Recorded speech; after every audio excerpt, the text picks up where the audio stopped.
السلام علیکم جنید صاحب. وعلیکم السلام. اللہ آپ کو عزت سلامتی دے. Thank you sir. بولیں. السلام علیکم سر. سر میں جنید بات کر رہا ہوں واکنڈ پاکستان سے. جی سر. آپ کو میں کچھ مہینوں سے سن رہا ہوں. ماشاءاللہ آپ تحقیق بہت اچھی کرتے ہیں. میں خود بھی اسی لیے یقین رکھتا ہوں کہ اس دین کو تحقیق کے ساتھ ہی سمجھنا اور اس پہ عمل کرنا چاہیے. جی میں آپ کی ویڈیوز دیکھتا رہتا ہوں تو میں اس کانٹیکس کو جانتا ہوں جس کانٹیکس میں آپ ایکسپلین کرتے ہیں. تو میرا جو پہلا سوال ہے وہ یہ ہے کہ میں ماتم کے حوالے سے پوچھنا چاہ رہا ہوں. تو پہلا سوال یہ ہے کہ میں کچھ عظیم شخصیتوں کے نام لیتا ہوں. حضرت ابو طالب اور حضرت خدیجہ. ان کی جب وفات ہوئی تھی تو ان کی وفات کے سال کو غم کا سال قرار دیا گیا تھا نبی صلی اللہ علیہ وسلم کی طرف سے. جی. پھر جنگ احد میں غزوہ احد میں حضرت امیر حمزہ کی شہادت ہوئی تھی جن کے جستفاقی کی بے حرمتی بھی کی گئی تھی. جی. میرا یہ سوال ہے کہ یہ حضرت امیر حمزہ یہ جو شہید ہوئے تھے جنگ احد میں، یہ اہل بیت میں سے ہیں، ان کے چچا ہیں، نبی صلی اللہ علیہ وسلم کے چچا ہیں. تو جی. کیا ان کی شہادت کے اوپر نبی صلی اللہ علیہ وسلم نے کیا خود ماتم کیا یا کسی نے ماتم کیا اور انہوں نے اس کو ویلیڈیٹ کیا یا اس کو ایکسیپٹ کیا؟ پہلے تو بہتر یہ ہوگا کہ اس کی دلیل ہو کہ انہوں نے خود ماتم کیا، اگر نہیں تو کسی اور نے کیا اور نبی صلی اللہ علیہ وسلم نے اس کو کی اجازت دی. یہ میرا پہلا جی. سوال ہے، اس کا آپ ذرا جواب دیجیے. جی سر. آپ کی خدمت میں بھی عرض کرتا ہوں. حضرت دیکھیں، یہ امام حسین علیہ السلام کے جو مصائب ہیں وہ حضرت ابو طالب علیہ السلام کے وفات سے اس کا قیاس نہیں. ابو طالب علیہ السلام باعزت زندگی بسر کی. انہوں نے قریش کے سردار تھے، مکے کے وہ سردار تھے، سب سے بڑے مؤثر انسان تھے مکے میں. ان کی نیچرل ڈیتھ ہوئی ہے. ان کو کسی نے بھوکے قتل نہیں کیا، پیاسے قتل نہیں کیا، ان کو کسی نے ذبح نہیں کیا. ٹھیک ہے نا. حضرت ابو طالب علیہ السلام، حضرت خدیجہ سلام اللہ علیہ بھی، ان کی ڈیتھ جو ہے نیچرل ڈیتھ ہے، وہ باعث حزن ہے. لیکن جو مصیبت امام حسین علیہ السلام کی جو شہادت ہے وہ ان کی نہیں ہے. حضرت حمزہ علیہ السلام کی جو شہادت ہوئی ہے، میں آپ کو بتا دیتا ہوں کہ اس میں جماعت مخالفین کے ہاں بہت سارے روایات ہیں کہ رسول اللہ صلی اللہ علیہ وسلم جب احد سے واپس آئے تو وہاں پر وہ زور سے روئے اور چیخ کے روئے حضرت حمزہ علیہ السلام کی شہادت پہ. میں آپ کو کتاب دکھا دیتا ہوں، ایک منٹ یہ اگر آپ اجازت دیں. اور پھر دوسروں کو بھی حکم دیا کہ تم حمزہ پہ رویا کرو. ایک منٹ میں وہ ایک کتاب میرے پاس ہے، دوسرا کتاب شیلف سے اٹھانا ہوگا. ایک منٹ آپ مجھے اجازت دیں. یہ کتاب میرے ہاتھ میں، یہ المستدرک علی الصحیحین ہے. میں اس کو فل اسکرین کرتا ہوں تاکہ سب کو نظر آئے، پھر میں آپ کو واپس لکھاتا ہوں. المستدرک علی الصحیحین للحاکم النیسابوری، آپ دیکھ رہے ہیں، یہ میرے ہاتھ میں ہے، جلد نمبر 3 ہے. دارالفکر بیروت لبنان میں یہ کتاب چھپی ہے. یہاں میں آپ کو لے کے چلتا ہوں، یہاں پر صفحہ نمبر 407 میں، یہ صفحہ نمبر 407 ہے. یہ صفحہ نمبر 407 ہے، کتاب معرفت الصحابہ میں ہے. اچھا، یہاں پر حدیث نمبر اگلے صفحے میں آپ، اس میں کئی احادیث ہیں حضرت حمزہ علیہ السلام کی شہادت پر. یہ جو 4963 ہے. جابر بن عبداللہ کہتے ہیں کہ رسول اللہ صلی اللہ علیہ وسلم نے حضرت حمزہ علیہ السلام کو کھوئے، یعنی شہادت ہو گئی حمزہ علیہ السلام کی یوم احد، جب لوگ بھاگ گئے تھے. اچھا، جب لوگ واپس آئے تھے تو رسول صلی اللہ علیہ وسلم نے دیکھا کہ حمزہ نہیں ہے. لوگ بھاگ گئے تھے نا جنگ سے، جب لوگ واپس آئے تو انہوں نے دیکھا کہ حمزہ یہاں پہ نہیں ہے. حمزہ کہاں ہے؟ لوگوں نے دیکھا، کسی نے کہا کہ میں نے ان کو ایک درخت کے ساتھ دیکھا تھا کہ وہ لڑ رہے تھے بہت بہادری سے اور کہتے تھے کہ میں اللہ کا شعر ہوں اور نبی صلی اللہ علیہ وسلم کا شعر ہوں، اور میں ابو سفیان اور اس کے اصحاب سے، ابو سفیان اور اس کے ساتھی سے میں برات کا اظہار کرتا ہوں. اچھا، فصار نحوہ، نبی صلی اللہ علیہ وسلم اس جگہ پہ گیا جب انہوں نے دیکھا کہ زندوں میں ابو سفیان حمزہ علیہ السلام زندوں میں نہیں ہے. تو اس شخص نے کہا تھا کہ وہ درخت کے ساتھ میں نے دیکھا تھا، وہ بہت بہادری سے لڑ رہے تھے وہاں پہ. تو وہاں پہ چلے گئے. فلما رأى جبهته بكى، جب انہوں نے دور سے دیکھا اپنے چچا کا جبین مبارک دیکھا، دور سے نظر آیا تو پتہ چلا کہ یہ شہید ہیں، تو روئے ہیں. وَلَمَّا رَأَى مَا مُثِّلَ بِهِ شَهِقٌ، اور جب رسول اللہ صلی اللہ علیہ وسلم نے دیکھا ہے کہ ہندا نے جو معاویہ کی ماں ہے اس نے حضرت حمزہ کی ناک کاٹی ہے، کان کاٹے ہیں، ہون کاٹے ہیں، اس کا بالکل مسئلہ کر دیا ہے، تو نبی صلی اللہ علیہ وسلم نے شہقہ مارا ہے، شہق نبی صلی اللہ علیہ وآلہ وسلم نے چیخ ماری ہے، یہ نبی صلی اللہ علیہ وسلم کی سنت ہے، ٹھیک ہے نا. شہقہ بولتے ہیں چیخ مارنے اور زور سے رونے کو. اچھا، یہ جلد نمبر 2 ہے مسند احمد کی، مسند احمد ابن حنبل جلد نمبر 2، چاپ دار احیاء تراث العربی. یہاں پہ میں آپ کو لے کے چلتا ہوں صفحہ نمبر 119 میں، 129 میں، 129 میں، یہ پیج نمبر 129 ہے، ٹھیک ہے نا. اس میں ملاحظہ کریں حدیث نمبر 4964، 4964.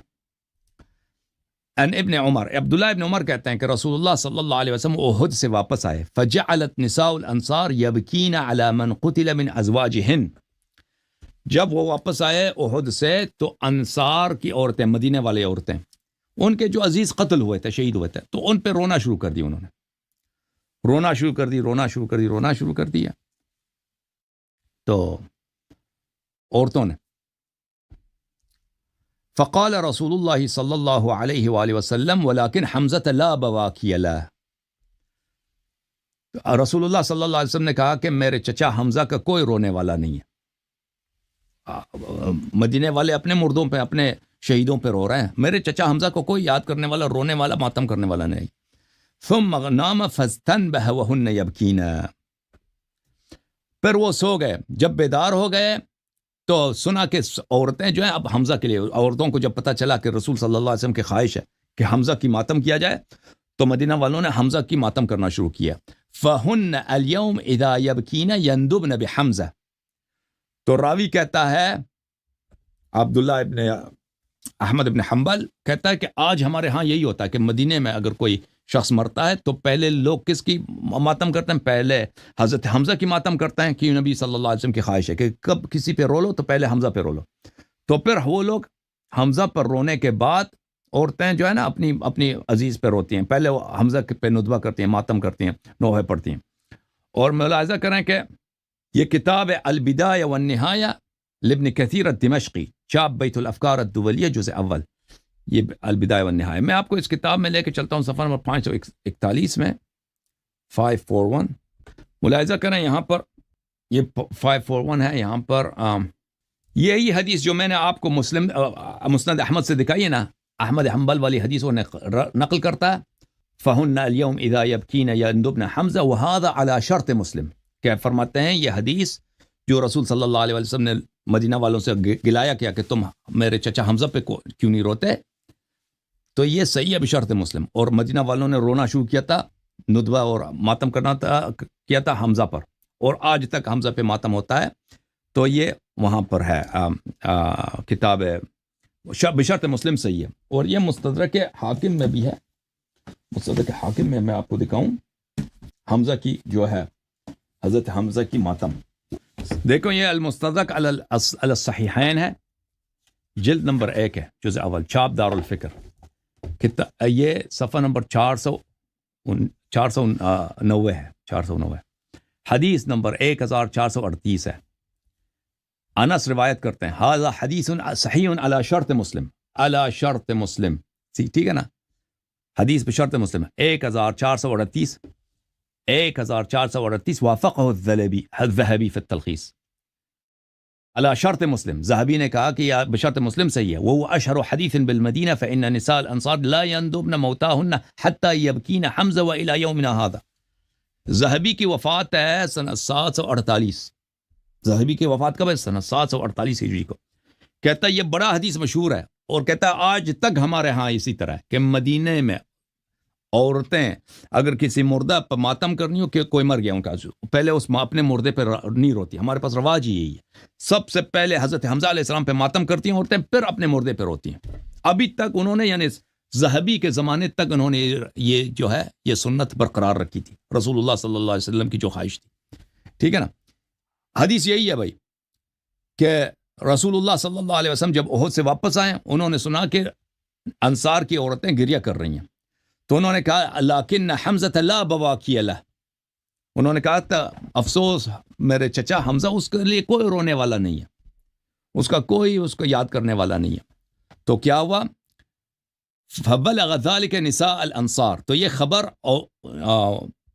مدینے کے عورتوں کو پہنچی ہے۔ فبکین لحمزہ، بلی تو وہ رونا شروع کیا انہوں نے، بلے پھر وہ حاکم کہتا ہے کہ فإن نساء المدینہ لا يندبن موتانا حتى يندبن حمزہ وإلى يومنا هذا، کہتے ہیں کہ یہ ابھی تک اسی طرح، حاکم بھی یہ کہتا ہے، حاکم سنہ 400 میں رہتا تھا، 5ویں صدی میں، تو وہ بھی کہتا ہے کہ ہمارے زمانے میں اسی طرح ہے۔ تو یہ صدیوں تک مدینے والوں کا یہ دستور تھا کہ حضرت حمزہ علیہ السلام پہ ماتم کرتی، کوئی بھی شخص مرتا تھا نا تو پہلے حمزہ پہ ماتم کرتی تھی عورتیں وہاں پہ۔ جی سر، اب میں اپنے بھائی کو لے کے آؤں۔ جی سر، صحیح ہے؟ جی ٹھیک ہے، شکریہ بہت بہت، لیکن اس میں یہ آپ نے جو میرے ساتھ روایات شیئر کی ہیں، ریفرنسز شیئر کی ہیں، اس میں کہیں بھی خود کو ضرر پہنچانے کی یا سینہ کوبی کا ذکر تو نہیں ہے۔ غم کرنا تو بالکل یقین ہے اس پر، ندبہ غم ہے، تو کرنا چاہیے۔ ندبہ بولتے ہیں، ندبہ بولتے ہیں نا، ماتم کا لفظ آپ نے بھی جو بولا ہے، ماتم کا مطلب سینہ کوبی نہیں ہے عربی زبان میں۔ آپ نے ماتم کے متعلق پوچھا تھا نا، ندبہ کرنا، کسی کے غم پہ رونا دونا چیخنا مارنا، اور ندبہ کا مطلب یہ نہیں کہ اس میں سینہ کوبی نہیں ہے، ٹھیک ہے نا۔ ندبہ کا مطلب ہے کسی مردے کو یاد کرنا، اس میں غم کا اظہار کرنا، ہو سکتا ہے اس میں سینہ کوبی ہو یا نہ ہو، لیکن اگر آپ سینہ کوبی کے لیے پوچھتے ہیں نا تو اس کے پاس ہمارے پاس حدیث ہے، وہ دکھاؤں سینہ کوبی کی حدیث، ملاحظہ کریں۔ یہ کتاب ہے مسند احمد، ایک بار میں اس کو فل پیج کرتا ہوں، مسند احمد ابن حنبل بتحقیق الشیخ حمزہ احمد الزین، چھاپ دار الحدیث بالقاہرہ۔ یہ ہے حدیث نمبر 26,226۔ عائشہ کہتی ہیں، یہ پہلی بات یہ ہے کہ حدیث صحیح ہے، ٹھیک ہے نا۔ اب 26,226 اسناد صحیح۔ اچھا، عائشہ کہتے ہیں رسول اللہ صلی اللہ علیہ وسلم کی وفات ہو گئی ہے، میں نے ان کا سر جو ہے، سر مبارک کس پہ رکھا ہے؟ تکیے پہ رکھا ہے، یعنی جسد شریف کا جو سر ہے تکیے پہ رکھا ہے۔ وقمت التدم مع النساء، وہاں پہ عورتیں تھیں، مدینے کے عورتیں، وہ سب سینہ کوبی اور چہرہ کوبی کر رہے ہیں۔ التدام بولتے ہیں سینہ کوبی اور چہرہ کوبی کو، سینے پہ مارنا اور رخسار پہ مارنا۔ تو میں ان کے ساتھ مل گئی، وَأَضْرِبُ وَجْهِي، میں سینہ کوبی اور چہرہ کوبی میں لگ گئی، ٹھیک ہے نا۔ اچھا، تو یہ صرف نہ صرف عائشہ نے کی ہے، مدینے کے عورتوں نے، چھوٹی بڑی ازواج نبی صلی اللہ علیہ وسلم، انہوں نے کیا، ٹھیک ہے نا۔ یہ واضح طور پر، اور یہ حدیث صحیح ہے۔ یہ کتاب مسند احمد بن حنبل ہے، تحقیق شیخ شعیب الارناؤط، جز نمبر 43، 2001 میں چھپی ہے۔ یہاں پہ ملاحظہ کریں، یہی حدیث 26,348 نمبر پر ہے۔ اس حدیث کو نقل کرنے کے بعد کہتے ہیں اسناد حسن، یہ اس کی سند صحیح ہے۔ اور میں آپ کو التدام کے یہ تو بہت سارے کتب میں ہے، یہ مسند ابی اعلی الموصلی میں ہے، اللہ آپ کا بھلا کرے، ارواء الغلیل فی تخریج احادیث منار السبیل میں اس کو ناصر الدین البانی صاحب نے صحیح قرار دیا، حافظ ابن عساکر نے اس کو اتحاف الظاہر میں نقل کیا، اور بہت سارے کتب میں۔ اچھا، بات یہ ہے کہ التدام کس کو بولتے ہیں؟ التدام کس کو بولتے ہیں؟ میں آپ کو التدام کے متعلق بتا دوں۔ یہ کتاب ہے معجم و مقاییس اللغہ لابی الحسین احمد ابن فارس ابن زکریہ، جزء 5، چاپ دار الفکر۔ اچھا، والتدم النساء، صفحہ نمبر 243 ہے۔ التدم النساء ضربن وجوہہن وصدورہن فی المناحہ۔ التدام کا مقصد یہی ہے کہ غم میں سینہ، چہرہ اور سینے پہ مارنا، سینہ کو بھی کرنا اور چہرہ کو بھی کرنا، اس کو بولتے ہیں التدام۔ یہ کتاب ہے لسان العرب لابن منظور الافریقی، جزء 13، چاپ دار صادر۔ ملاحظہ کریں کہ یہاں پہ التدام کے متعلق وہ کیا فرماتے ہیں۔ التدم اللدم ضرب المرأة صدرها، لدمت المرأة وجهها ضربته۔ لدم بولتے ہیں لدم، دال کے ساتھ سینے پہ مارنا، عورت جب اپنے سینے پہ مارتی ہے نا، اس کو بولتے ہیں سینہ۔ لدمت وجهها یعنی اپنے چہرے پہ ماری، اس نے اپنے چہرے پہ ماری۔ اگلے ستون میں، اگلے کالم میں اگر آپ دیکھیں، ابن سیدہ نے بولا ہے لدمت المرأة صدها تلدمه لدما ضربته والتدمت هي۔ التدام کا مطلب یہ ہے کہ سینے پہ مارنا، سینے پہ مارنا، ٹھیک ہے نا. اچھا فرمایا اللدم واللطم والضرب بشیء ثقیل یسمع وقعه. لدم اور لطم اور لدم اور لطم بولتے ہیں کہ اس طرح مارنا کہ اس کی آواز آ جائے. آپ مارے نا کسی چیز سے، باری چیز سے، جو اس کی آواز نکل آئے تو اس کو بولتے ہیں لدم اور لطم. اچھا والتدم النساء اذا ضربن وجوههن في المآتم. التدم النساء، عورتوں نے التدام کیا. التدام کی اس کا کیا مطلب ہے؟ عورتوں نے ماتم میں چہرے پہ ماری ہے. والدم واللدم الضرب، لدم بولتے ہیں مارنے کو. والتدام النساء من هذا، التدام اسی ضرب سے، مارنے سے. والتدام النساء ضربهن صدورهن ووجوههن في النياحة. عورتوں کا التدام اپنے سینوں پر، اپنی چھاتیوں پر اور اپنے چہرے پہ مارنا نوحے کی حالت میں، اس کو بولتے ہیں. ٹھیک ہے نا. اچھا اللہ آپ کو، یہ بہت سارے کتب میں ہے تو میں نہیں چاہ، اس سے زیادہ ضروری نہیں، واللہ میرے پاس ریفرنسز بہت ہیں. تو التدام کا مطلب آپ کو پتہ چل گیا میرے بھائی. جی سر مزید بولیں. صحیح ہے جی بس جی بہت شکریہ.